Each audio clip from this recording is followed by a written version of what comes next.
Good afternoon, friends. Once again, nandito si Brad Alvin Itamundo, isang Bishop Delegated Roman Catholic Apologist, to share to you some of the doctrines of the Roman Catholic Church. Ang topic natin this afternoon is about, I will prove that the doctrine of the Catholic Church on God died, that the God died doctrine of the Church is very literal at literal talaga according to the Bible, no? Both Catholic and Protestant Bible.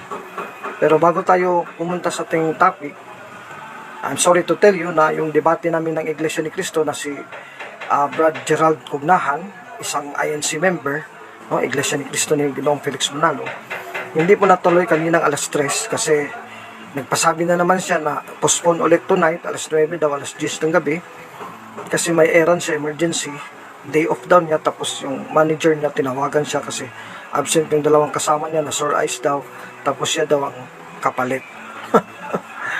Ewan ko kung totoo ba o nagsisinungaling lang siya, nagpapalusot, baka siguro kulang pa yung pag-aaral niya, kailangan pa niya ng maraming panahon para mag-aaral. Pero anyway, antayin natin kung ngayong gabi, kasi sabi niya kanina, Huwebes na naman next week, sabi ko, abay, sobra na yata yan. Huwag na tayong mag-postpone pa till Tuesday next week kasi matagal na. Let's debate tonight kung pwede, kahit na alas 9, alas 10 ng gabi. So okay siya, so tingnan natin kung mamayang gabi itong si Gerald Cugnahan, isang INC member, Iglesia ni Cristo ni Ginoong Felix Manalo, ay sisipot sa aming usapan na magdedebate kami. Ang aming topic na pagdedebatehan ay will be affirmative, patutulayan ko na tunay na Diyos si Cristo ayon sa Biblia at mga referensya. No? Mga Iglesia ni Cristo naman ni Ginoong Felix Manalo, hindi naman sila naniwala na si Cristo ay tunay na Diyos, kaya sa negative sila. Para sa kanila, ang ating Panginoon Cristo ay isang tao lang at hindi tunay na Diyos. Kaya abangan natin mamayang gabi. Let us pray na matuloy na yung debate namin ni Gerald Cugnahan, isang INC member, Iglesia ni Cristo ni Ginoong Felix Manalo, na patutunayan ko si Cristo ay tunay na Diyos ayon sa Biblia at siya naman negative. Let's pray that it will be matutuloy mamayang gabi, no? Dito sa Masters Defenders debating platform, Masters Defenders ng mga Baptist. So, good afternoon sa inyong lahat sa nakikinig. Shout out Brad Ferdinand, Pastor Ferdy Sustento, no? Kaibigan ko si Pastor Ferdinand Sustento. So patuloy tayo dito kasi itong mga nagkakaangkin naman silang Katoliko, pero aywan ko bakit ayaw sila maniwala sa tinuturo ng Simbahang Katoliko na God died doctrine, and this God died doctrine is very literal. Alam naman natin, nagkasundo naman tayo within the Catholic Church, pati itong mga grupo ni Mr. Soc Fernandez at Adam Ampere at CFD Cebu, dito lang sila na-confide sa CFD Cebu. Meron sila mga followers sa Butuan, konti na lang, sa Zamboanga, doon sa Manila, ito na lang si Metro Manalili at si Denmar Santiago, itong bago si Denmar Santiago. Sana Denmar Santiago, gusto mong makausap ako, magdebate tayo on God died doctrine, pwede naman, iset mo agad kay Russia, no? Kay Russia Vista Dayanan, calling Brad Russia Vista Dayanan, schedule mo agad kami ni Brad Denmar Santiago, magdedebate kami, patutunayan ko God died is literal according to the Bible, tapos tututulan niya.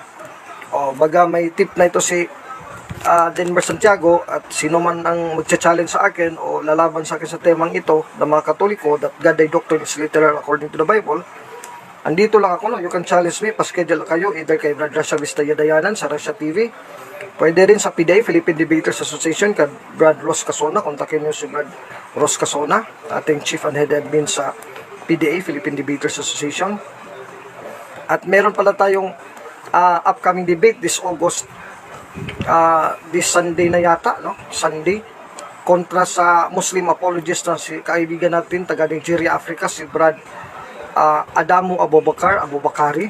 Ang aming tema, siya naman on the affirmative side, patutunayan niya na si Kristo, ang ating Panginoon Kristo, according sa Quran, sa Bible, etc., references ng Kristo ay hindi tunay na Diyos. Kasi para sa kanila, sa mga Muslim, wala silang Iglesia ni Cristo na ang paniniwala nila kay Kristo na Panginoon natin ay isang tao lang at propeta at hindi tunay na Diyos.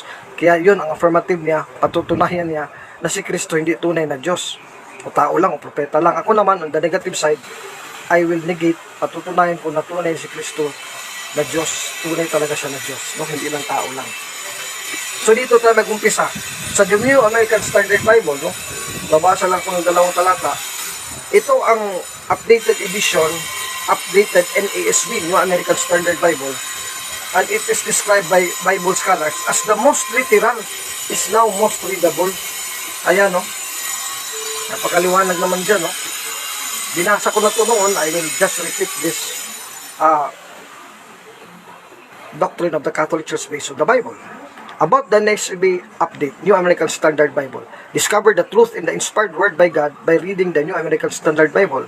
The updated edition continues the NASB's commitment to accuracy while increasing clarity and readability. Vocabulary, grammar, and sentence structure have been carefully updated for greater understanding and smoother reading. The NASB remains the most literally accurate Bible in the English language. Other features includes literal word-for-word translation. Kaya itong New American Standard Bible, itong Bible na to, is a literal word-for-word translation from the Greek, from the original languages. Easy to read, madaling basahin, vocabulary updated, black letter edition, concordance, and 10 full-page maps. This is printed from Foundation Publications, itong updated New American Standard Bible. Again, the most literal is the most readable. Yan, no? Sinasabi ng ano. The most literal is the most readable. Oh, yan. The most literal is the most readable. Ngayon, we know for a fact, no? Kahit sa grupo nila Sok Fernandez, si Rada Mampir, aminan naman nila at hindi naman nila ikakaila at tatatwa na si Kristo talaga is only one absolutely divine person. Wala siyang human person kahit naging tao siya. Kasi divine person na siya existido mula nang walang hanggan, tapos naging tao siya in the incarnation during the time when he was conceived body and soul as a man in the womb of her mother, the Blessed Virgin Mary. So siya ay single, only one, absolutely one divine person which has both a divine nature originally and then added a human nature when he became man. Ngayon, dito sa kanyang titulo, when he resurrected already, according to the letters of St. Paul, binigyan ni St. Paul ng titulo ng ating Panginoon Kristo as he was inspired by the Holy Spirit. You can read this in Colossians chapter 1 verse 18, the letter of Paul to the Colossians chapter 1 tapos verse 18. Itong ating matutungayan, no? New American Standard Bible. He is also head of the body, the church, meaning Christ is the head of the body, the church, and he is the beginning. Itong title niya, the firstborn from the dead, so that he himself will come to have first place in everything. For it was the Father's good pleasure for all the fullness to dwell in him. Verse 19. And through him to reconcile all things to himself. Verse 20. Having made peace through the blood of his cross. Through him I say, whether things on earth or things in heaven. So verse 20, he reconciled man to God by his death on the cross, his blood on the cross. Colossians 1:20. He is one divine person. Kaya yung divine person, yun yung nagbata at nagbigay ng kanyang buhay, namatay, at inaalay kanyang dugo para tayo makapag-isa sa Panginoong Diyos ng ating Ama sa Langit. Colossus 1:20. Kaya sa Colossus 1:18, bago binasa ko sa taas, isang titulo niya, forever and ever as God, kasi isang divine person siya. God, the Son, has only one divine person, the second person of the Blessed Trinity. That person, which is divine person, no human person at all, only divine person, the second person of the Blessed Trinity, is equals to God the Son. So, ang titulo na ibibigay niya dito sa Biblia, lahat ng mga titulo ni Kristo, titulo yan sa kanyang divine person. Titulo yan ng kanyang pagka-Diyos. Titulo yan ng Diyos. For example, firstborn from the dead, Colossians 1:18, binasa ko dito. New American Standard Bible, the most literal is now more readable. So, yan pala, si Kristo, tinawag na glorified. Kasi resurrected na siya eh. Buhay na siya at hindi na siya mamamatay. Anong isang titulo niya ng divine title? Na titulo ng kanyang pagiging Diyos sa langit ngayon, na nabuhay siya na mag-uli sa mga patay. Firstborn from the dead, panganay sa mga patay. So, ibig sabihin, he really died before because he was firstborn from the dead. So, yung God died, literal yun, sabi dito. The most literal is now the more readable in NASB, Colossians 1:18. Napagkalawanag dyan. Unang talata ko yan, dito sa New American Standard Bible version. Dito naman tayo sa Revelations 1:5. Tingnan natin kung ganun din ba ang titulo ni Kristo nang siya ay nababuhay na mag-uli. Revelations 1:5. John to the 7 churches, mula sa verse 4, that are in Asia. Grace to you and peace from him who is and who was and who is to come, and from the 7 spirits who are before his throne. Verse 5, Revelations 1:5. And from Jesus Christ, anong mga title niya as a divine person? Faithful witness. Pangalan na, Jesus Christ. Tapos isang title niya, Faithful Witness, Revelations 1:5. Third title niya dito sa Revelations 1:5, The Firstborn from the Dead. Napakaliwanag din. Panganay sa mga patay, title yan ng divine person. Kaya sa langit na ngayon si Kristo, hindi naman siya namamatay ngayon sa langit eh. Tapos na yung kanyang buhay na naging tao siya dito sa lupa. He was already glorified, resurrected, and now body and soul in heaven is now reigning as the Son of God, the King of heaven and earth. Revelations 11:15. Pahayag, Apocalypse 11:15. So ngayon dito sa Revelations 1:5, he is a resurrected being now with the Father in heaven, sa langit na, hindi na dito sa lupa. Nabuhay na siya mag-uli. He resurrected already. Anong titulo niya? Firstborn from the dead pa rin. Meaning, he was dead before. He was firstborn from the dead. Una nga siya, panganay nga siya sa mga patay eh. Kaya namatay talaga siya kasi hindi siya pwedeng tawagin panganay sa mga patay kung hindi siya namatay. Grabe naman kabubo natin pag hindi natin na maintindihan. Literal ba yan? Revelations 1:4-5. Literal, oh. The American Standard Bible, updated edition by the Foundation Publications, updated NASB, the most literal is now more readable. Oh, napakaliwanag dyan. The most literal is now the most readable. O the most literal. Napakaliwanag dyan, the most literal. So literal yung Revelations 1:4-5, tulad ng literal to yung Colossians 1:18, 19, 20. The same Bible, yung American Standard Bible. Eh, mayroon bang Bible, Protestant at Katoliko, nagsasabi na yung titulo ni Kristo na divine title as divine person, the second person of Blessed Trinity, Colossians 1:18-20, tapos Revelations 1:4-5, letra po letra, firstborn from the dead, na hindi yan literal. Figurative lang yan, hindi yan literal. Meron ba? Merong Bible na Protestante o Katoliko? Eh, wala eh. Grabe naman itong mga grupo ni Sok, matigas talaga. Eh, Biblia na, letra po letra, sabi daw nila, Biblia daw, mas mataas daw sa magisterium. Ang magisterium daw, mag-serve sa Biblia. O ngayon, Biblia na presenta ko. O, ayaw pa rin tanggapin. Eh, mas mataas pala sila sa magisterium ng Katoliko. Mas mataas pa sa Biblia. Eh, yan si Satanas eh, mataas pa siya sa Biblia at magisterium. Gusto niyang palitan ng Diyos doon sa langit. Isaiah 14:12-14. Isaiah kapitulo 14, talatang 12 hanggang 14. Yan ang pride ni Satanas eh. Gusto niyang palitan ng Diyos sa langit. Eh, mas mataas pa sa magisterium na mataas pa daw sa Biblia. Kasi sila ng otoridad, mas ayaw nila tanggapin ito. Binabasa ko letra po letra, literal sa Biblia, letra po letra. New American Standard Bible. O Isaiah 14:12-14. Anong sabi ni Satanas dito? Old Testament. How you have fallen from heaven, O Lucifer, Lucifer para, star of the morning, son of the dawn. You have been cut down to earth, you who have weakened the nations. But you said in your heart, I will ascend to heaven. I will raise my throne above the stars of God, and I will sit on the mount of assembly in the recesses of the north. I will ascend above the heights of the clouds. I will make myself like the Most High. Oh, Isaiah chapter 14, verse 12, verse 13, verse 14. Eh, para pala to sila Denmar Santiago, sila Melman Nalili, ito si grupo ni Sok Fernandez, Adam Ampir, John Stewart, ito sila EYD, Efrenia de la Peña, Danny Cugtas, Jeffrey Quelioso, at iba pa dyan makasama sa CFD Cebu, at mga sympathizers nila, at mga nag-idolize, at mga fans na mga fanatic ni Sok Fernandez. Eh, puro pala tutulad ni Satanas, mas mataas pa sa magisterium, mas mataas pa sa Biblia, eh, gusto pang palitan ng Diyos sa langit. Isaiah 14, 12, 13, 14, New American Standard Bible.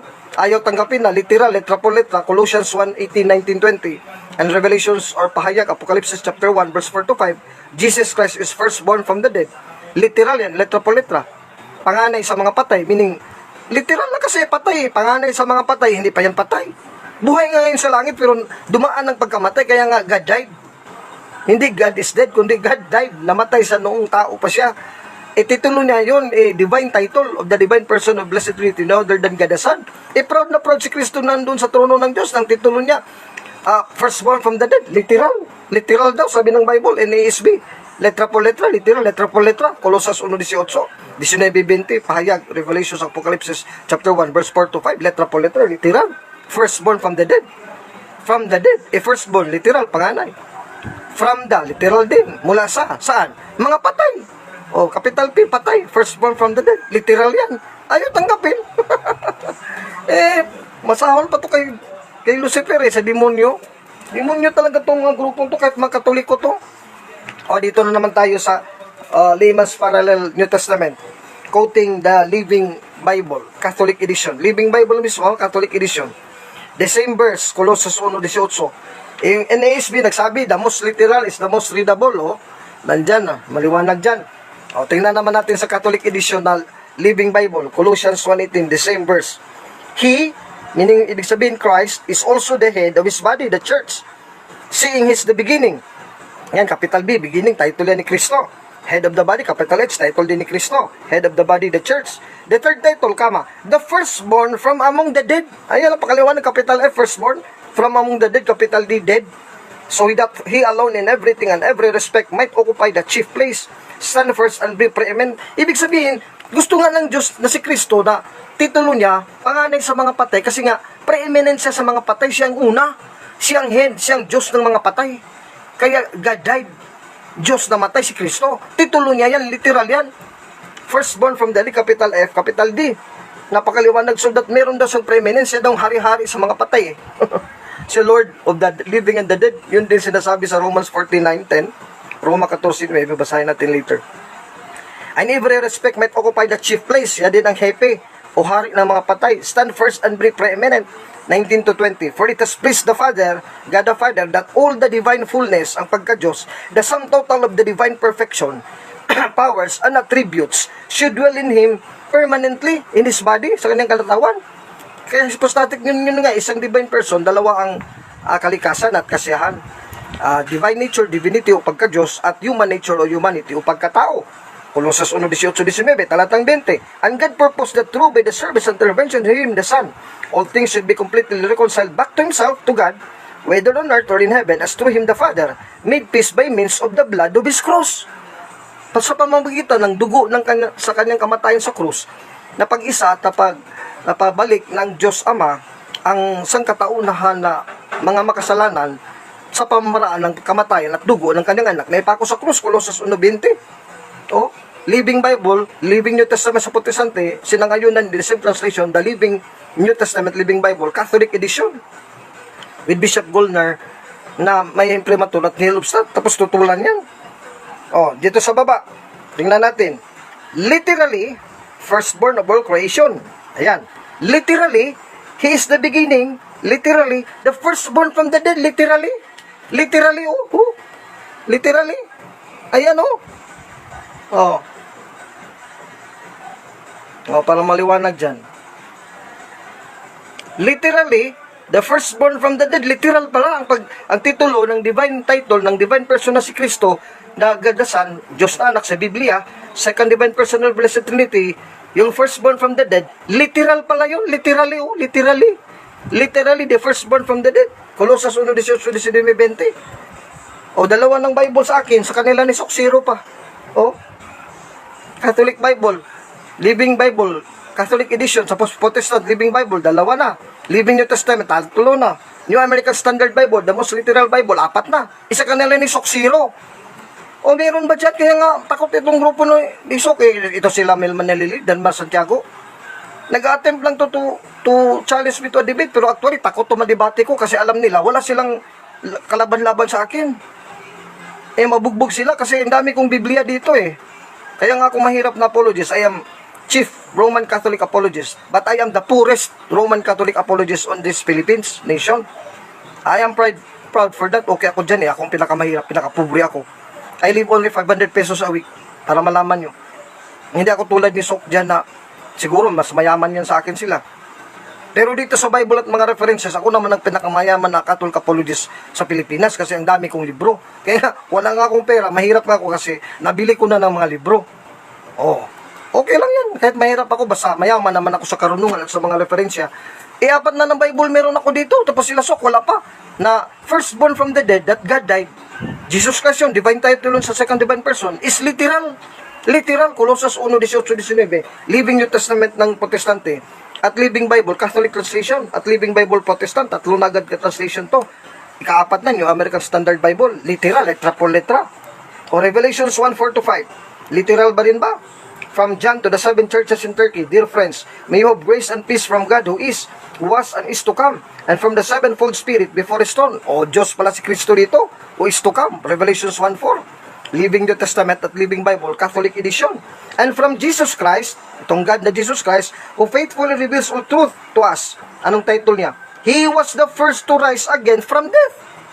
Panganay ng mga patay, He was the first to rise again from death. Sa Amplified Version, napakaliwanag dito, firstborn of the dead, that is first to be brought back to life. Sa King James Version, Revelations 1:5, Jesus Christ who is the faithful witness and the first begotten of the dead. Begotten of the dead. First to rise from the dead. O di, namatay nga talaga kasi nabuhay nga eh. Diyos nga nabuhay eh. Revelations, umpisan mo verse 4, sa Living Bible, Living New Testament at Living Bible Catholic Edition, both Protestant at Catholic, puro yan. Titulo yan ng divine title yan ng divine person na si Kristo. And from Jesus Christ who faithfully reveals all truth to us, He was the first to rise again from the death, to die no more. He is far greater than any king on all the earth. All praise to Him who always loves us, who has set us free from our sins by pouring out His blood for us. O sa baba, dito tingnan natin, literal ba to? Sabi ng Bible, literally, Living Bible, Living New Testament at Living Catholic Edition, literally the firstborn from the dead. Others, Lazarus, etc., rose to die again. As used here, the expression therefore implies to die no more. The firstborn from the dead, literal. Ayan, literal, firstborn from the dead, literal. Ano nangyari dito ng mga grupo nila Sok Fernandez? Wala palang alam sa Biblia. Akala ko nag-aaral ng Biblia. Mas mantanda na to kay Brad Alvin Gitamundok. Tapos pala, dami palang hindi alam sa Biblia, Katoliko at Protestante. Shout out, Brad. Friend ko na Jehovah's Witness, Prince Jumong Epignosis Fall. Siguro ito si Prince Jumong, he's a Jehovah's Witness. Kontra to sa sinishare ko ngayon, pero outside of the kulambu muna to kasi he's a Jehovah's Witness, no? Iba naman siyang reliyon. Ako, pinag-usapan ko dito, Brad Prince Jumong, itong makasama kong Katoliko na ayaw tumanggap sa aming aral na Katoliko, that God thy doctrine is literal according to the Bible. Okay lang sa mga tagalabas kasi hindi naman sila Katoliko eh. Brad Nelson Cadigal, General Alvin, they don't understand unless the Holy Spirit will influence the team of Sok Fernandez. Yes, that's true. Tama ka sa observation mo, Brad Nelson Cadigal.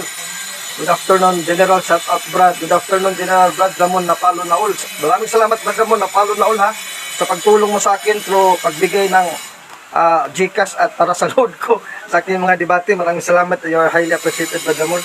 Ibigay ito sa Brad Ramon. Nag-away kami dito dahil sa mga kasi may makasama tayo dito sa Catholic dito, dito ng mali, kinukuri ko. Kaya minsan, ito sa Badlamon na napagitna eh. Natamaan sa crossfire. Ano pa kaliwanag? Verse 7, quoting ito from Zacharias 12:10, Zechariah 12:10 sa Old Testament.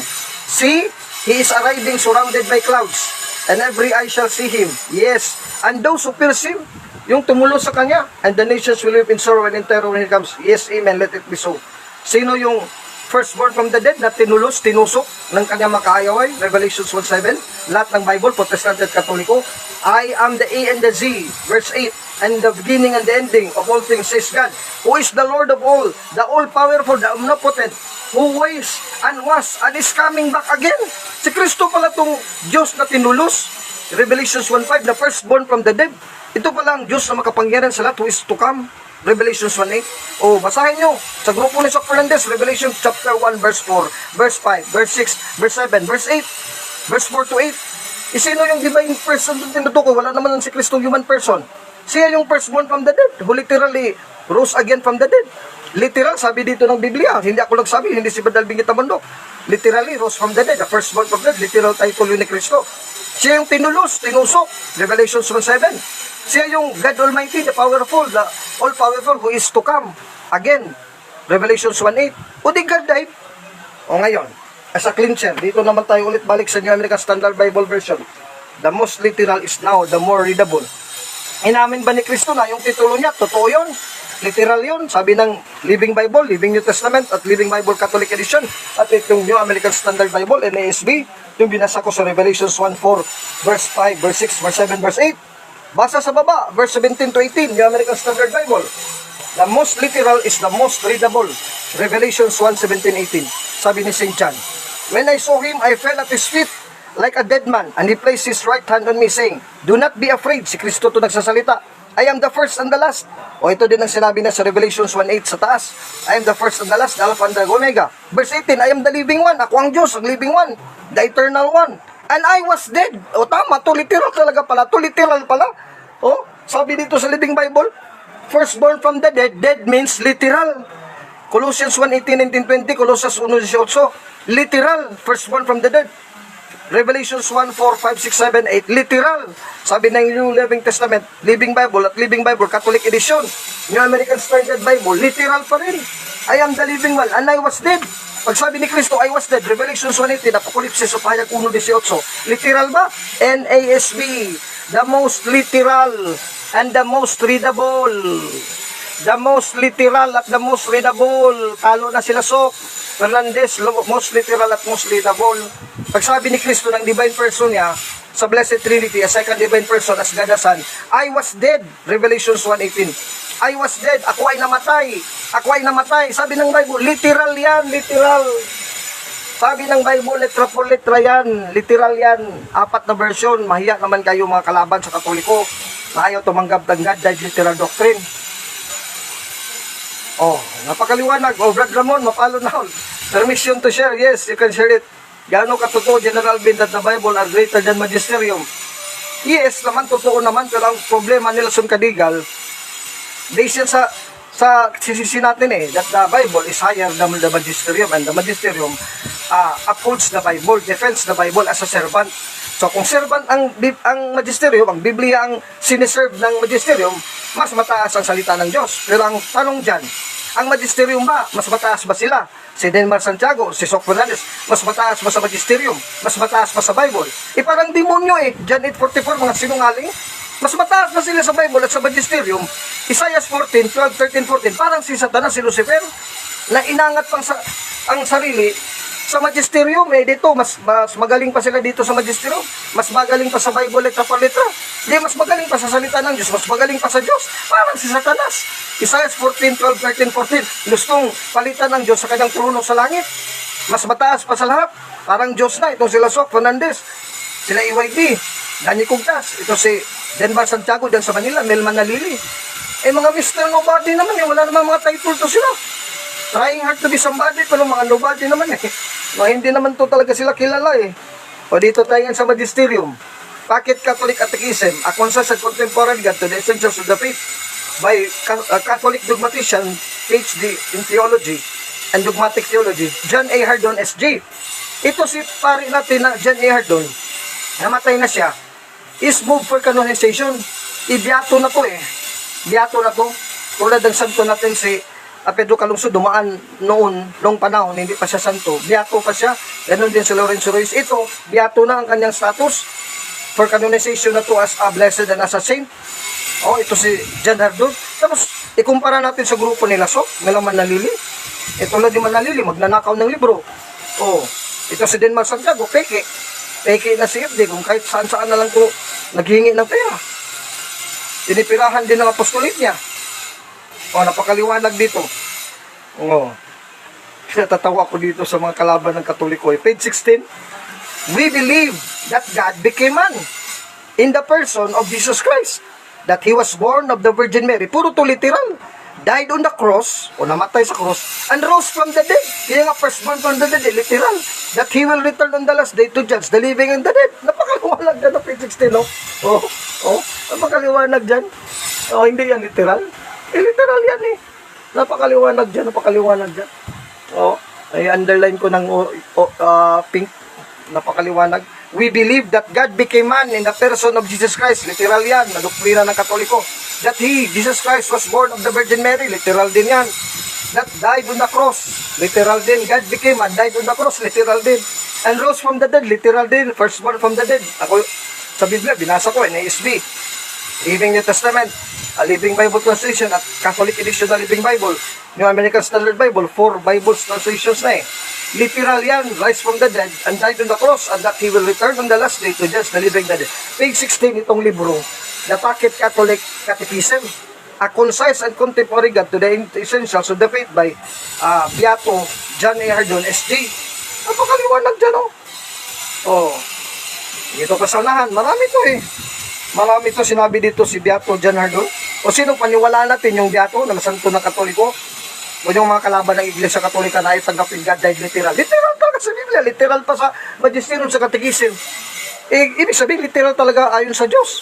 Ito yung ayaw tumanggap ng magisterium kasi magaling pa sa Diyos page 56, 57, and 58. So we might go to the whole account of the sufferings of Jesus from the agony in Gethsemane to the crucifixion on Calvary. Christ's sufferings were always both in the body and in the soul. page 57, it cannot be emphasized too much that when Revelation tells us Jesus chose the cross, this is no mere symbolism or figure of speech.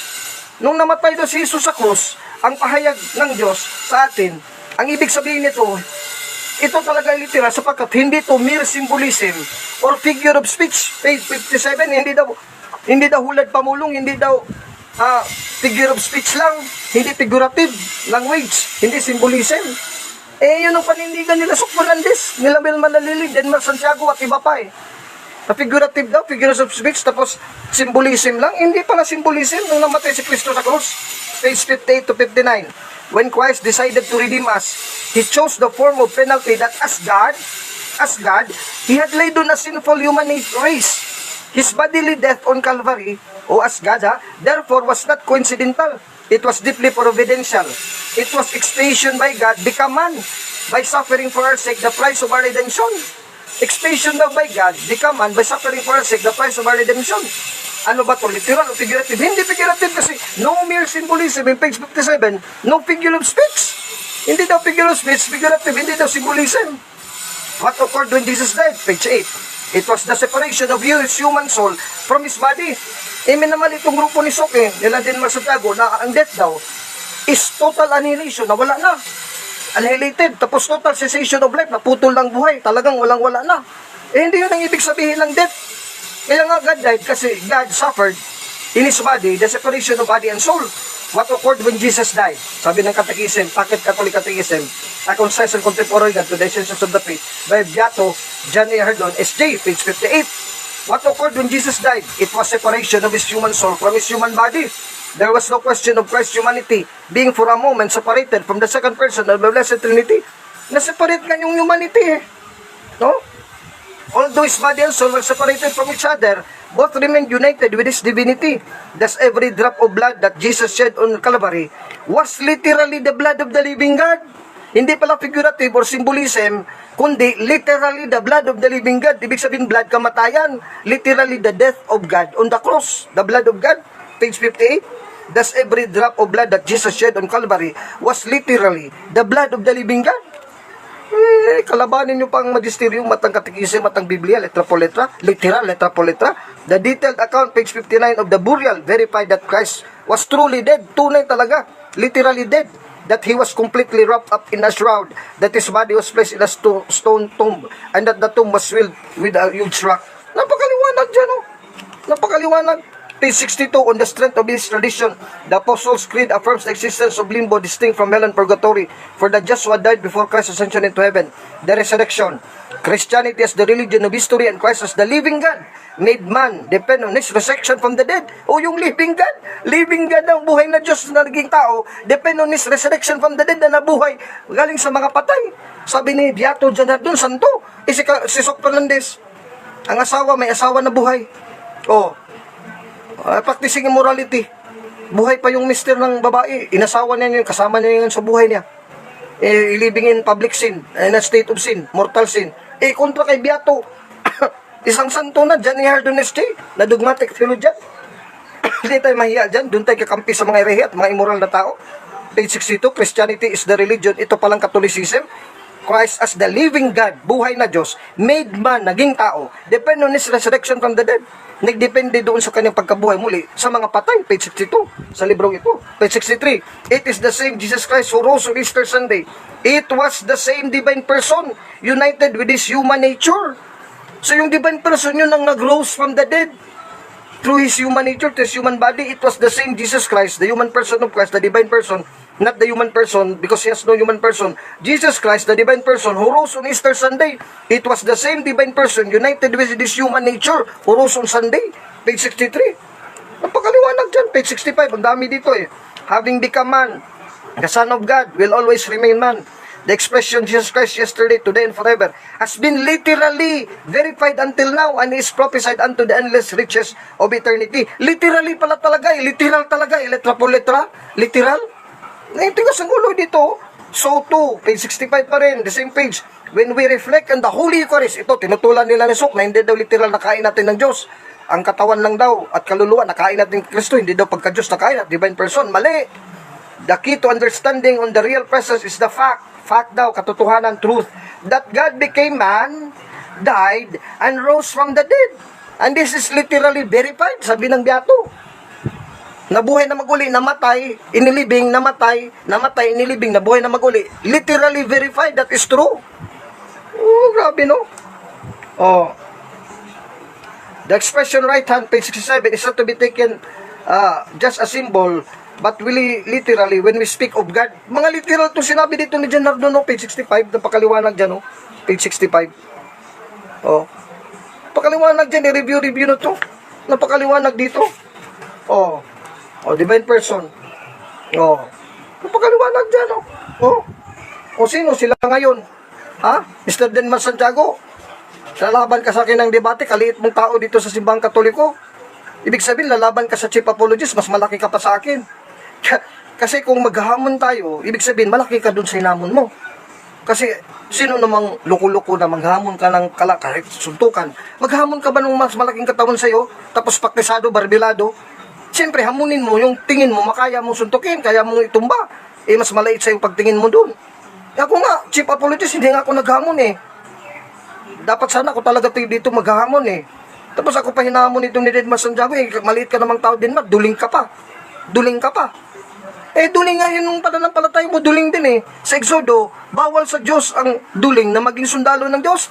Bigay ko yan na assignment sa'yo, Denmas Santiago. Bawal dito mga duling, mga may kapansanan, maging sundalo, maging apologist. Tapos sabihin mo, bishop delegated ka ba ng simbahan? Eh, wala eh. Wala nga kayong libro eh. Yun ang problema dito sa mga kalaban natin. Mga walang libro eh. Literal. Puro literal to eh. Although he was God, page 68, he chose to become man. And although he was the Lord of all, he chose to become a servant and become obedient unto death, even to the death on the cross.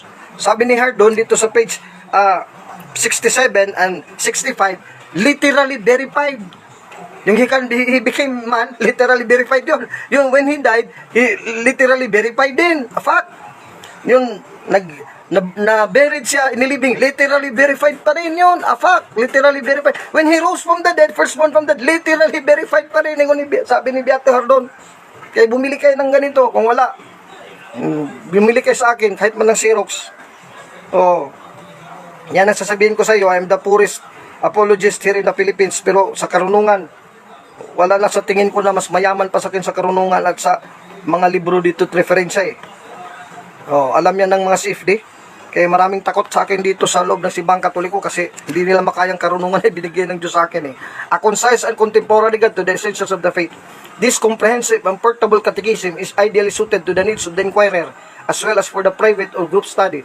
Here are the major elements of the Catholic faith within the areas of doctrine and dogma, morality and spiritual life, and ritual and worship. This pocket edition, which very size, is just the catechism for those who want a compact source book of the church principal teachings, and it's a fitting companion to the author's best-selling. Yung best-selling na libro talaga ni Beato John A. Hardon S.J., Society of Jesus, the Catholic Catechism. Ito, packet lang to Catholic Catechism. A concise and contemporary guide to the essentials of the faith. Beato John A. Hardon S.J. Oh. Di, naliwanag dyan tapos ng debate. Eh, kayo dyan mga kakonservanisok, meron kayo, o magdebate tayo, meron kayo dyan na hindi literal ayon sa Bible, sa commentary, sa footnote at sa talata ng Biblia. Hindi literal, figurative lang, symbolism lang na Diyos namatay, si Kristo namatay. Walang ganyan eh. O, meron bang catechism na sabi sa CCC? Catechism of the Catholic Church, anong paragraph na sinabi? That God died is not literal doctrine. Symbolism lang ang God died. O, figure of speech lang. Eh sabi na lang yan, Hardon, hindi figure of speech. Ang tigas naman ng ulo lang, sabi ng Biblia, literal talaga, I died, Revelation 1:18. O, sinong magharap kayo sa ating Panginoon Kristo? Isoda natin, tanungin niyo, Panginoong Kristo, totoo ba talaga yung divine person mo? Ikaw mismo bilang Diyos, namatay ka. Yung nasagot ni Kristo, Revelation 1:18. As God, I am the living one, I am the eternal one, I am God, I died. Napakaliwanag dyan, I died, Revelation 1:18. I died, Apocalypse 1:18, letra por letra. I died, Pahayag 1:18, letra por letra. And I was dead, I died, I rose again, and shall never die again. I shall live forever and ever, forevermore. Napakaliwanag dyan. Kaya nga, firstborn from the dead, magbago na itong langit at lupa. Firstborn from the dead, literal pa rin si Kristo, the second divine person, that is a divine title, na proud ang Diyos na anak. natitulo niya yan. He is proud of it. As the second divine person of Blessed Trinity, hindi yan titulo ng Ama, hindi titulo ng Espiritu Santo, the first and the third person of Blessed Trinity. Only the divine title of the divine person of the second person of Blessed Trinity. I am dead, I died. Revelation 1:18, proud yan siya kay, I have the title of firstborn from the dead. Literal yan, sabi ng Diyos. Sabi ni Kristo, and He's proud of it. Revelations 1:4-5, 17:18. O Colossians 1:18, verse 19 to 20, literal yan. Meron kayo katekism, magisterium na hindi literal yan, symbolism lang at figure of speech. Meron kayo Bible na hindi literal, figurative lang which, figure of speech o symbolism lang. Wala, zero zero sa Biblia, zero pa rin kayo sa titulo huwag na kayong dyan, ito nagdadaldal ito si Jones Chua, isang bakla. Sino ka naman Jones, hindi ka naman mayaman dito sa mundo. Ako sana nagtataka ko mga kapatid kong Katoliko, sana naman ito mairehe. Mga bigati naman dito sa mundo, at least man lang tulad sa panahon ni Kristo, sila Herodes, sila Caiphas, mga titulado.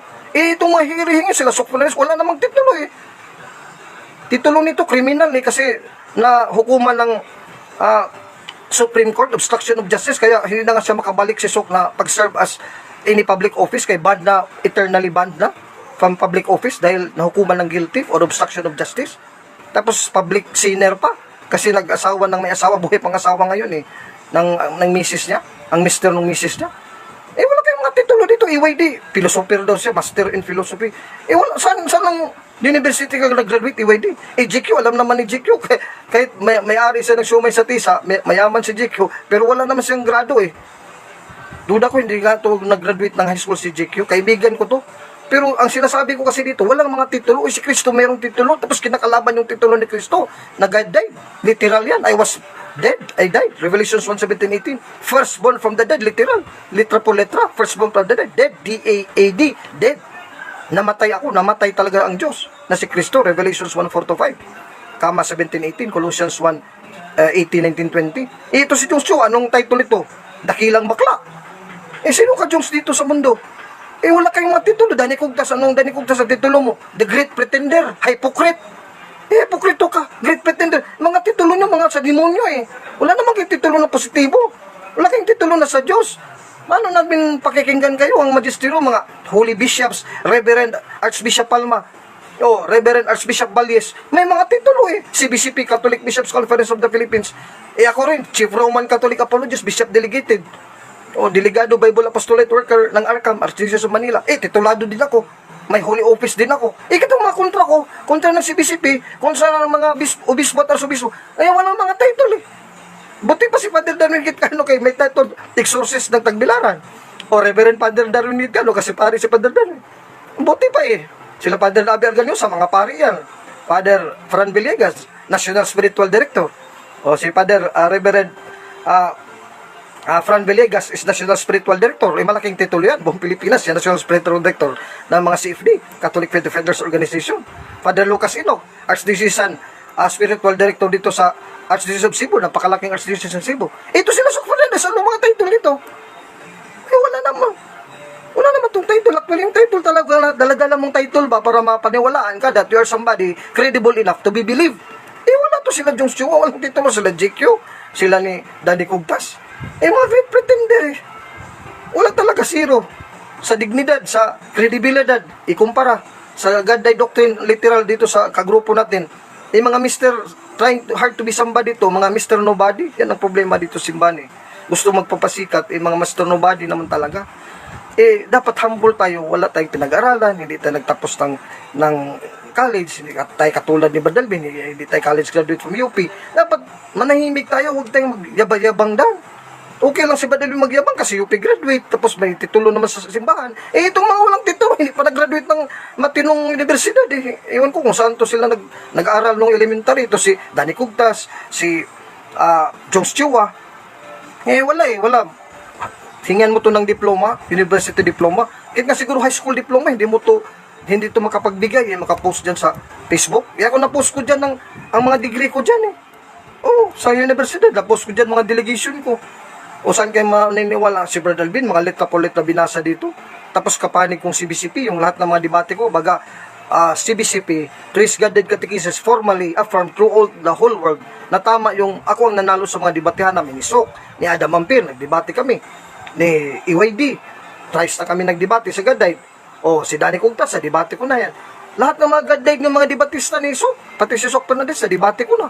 O, ibig sabihin ng CBCP, si Brad Alvin Gitamondok, ang Bishop Delegated Apologist, ang nanalo sa debate. Kasi akong pinanagihan ng CBCP, kami ni Ramon. At ibang mga gaddaig proponents dyan, ng mga laiko. O, salamat sa Diyos na binigyan tayo ng grasya na tayo ang pinanigan ng Panginoong Diyos through the CBCP Magisterium. Eh wala na yan sila. That is a fallen enemy. Hindi naman yan lalaban sa akin sa debate. Itong makita nila itong live stream ko. Mga Bible at mga katikisim. Letra po letra. Literal. O Bible. Literal. Tapos sila wala namang mapakita dyan sa puro lang mga daldal. Sa credibility wala din mapakita ang mga titulo. Mr. Nobody nga Mr. Nobody trying hard to be somebody. I'm sorry to tell you. Yan talagang makalaban ng Gaday Doctrine. Dapat panindigan natin mga Katoliko itong Gaday Doctrine. Ito talaga ang turo ng simbahan kasi literal to letra po letra sa kategism at sa mga Biblia, both Catholic and Protestant. Hanggang dito na lang po, hanggang sa bukas. Mamayang gabi, baka sana matuloy yung debate naman ng Iglesia ni Cristo na si Gerald Pugnahan. 9 p.m. o 10 p.m. sa Defenders, Masters Defenders debating platform ng Baptist. No, hanggang dito na lang po. At saka this Sunday, debate ko kontra sa Muslim apologist, patunayan ko Diyos si Kristo ayon sa Biblia at referensya. Ako ang negative, siya patunayan na hindi daw Diyos si Kristo, sabi ng Muslim, na si Adamo Abubakar, an international online debate. Marami po kong coming. Next month, September, may third debate na naman kami ni Mr. Tasarak Yawahada ng Black Hebrew Israelite Movement sa Amerika. Siya ang debater doon, Black Hebrew Israelite Movement sa Amerika, ISUPK, Israelite School of Universal and Practical Knowledge. Ayun ko saan talata yan sa Biblia. Mga kulto to ng mga Amerikano. 2 beses na kami nagdebate, nabugbog ko. Third time, ang debate namin is about the virgin birth and the Immaculate Conception of Blessed Virgin Mary. Sigurado, panalo naman tayo kasi alam nyo na, kilala nyo na sino si Brad Alvin. Sigurado, mabugbog ko talaga yan kasi walang alam yan sa aral ng Katoliko. Ako alam ko na, pati ang objection ng Protestante, alam ko yan So hanggang dito na lang po. Maraming salamat. Good afternoon. God bless. Let's close this with a prayer. In the name of the Father, the Son, the Holy Spirit. Amen. Our Father, who art in heaven, holy be your name. Your kingdom come, your will be done on earth as it is in heaven. Give us this day our daily bread, and forgive us our sins, as we forgive those who sin against us. Do not bring us to the test, but deliver us from evil. Amen. Hail Mary, full of grace, the Lord is with you. Blessed are you among women, and blessed is the fruit of thy womb, Jesus. Holy Mary, Mother of God, pray for us sinners now, at the hour of death. Amen. Glory be to the Father, and to the Son, and to the Holy Spirit, as it was in the beginning, Son, and shall be world without an end. O my Jesus, forgive us our sins, save us from the first one, and lead us to heaven, especially those in the most of thy divine mercy. Lord, as we make the sign of the cross, always protect us from evil, and always continue to bless us and shower us with your blessings, graces, and your love. In nomine Patri et Filii et Spiritus Sancti. Amen. In the name of the Father, the Son, of the Holy Spirit. Amen. Pakishare na lang sa inyong live stream ko sa inyong Facebook walls, sa chat boxes, sa inyong group and pages. Maraming salamat. God bless ulit. Bye-bye. Hanggang sa bukas. Yung debate ko mamayang gabi ha. Abangan nyo. Bye-bye.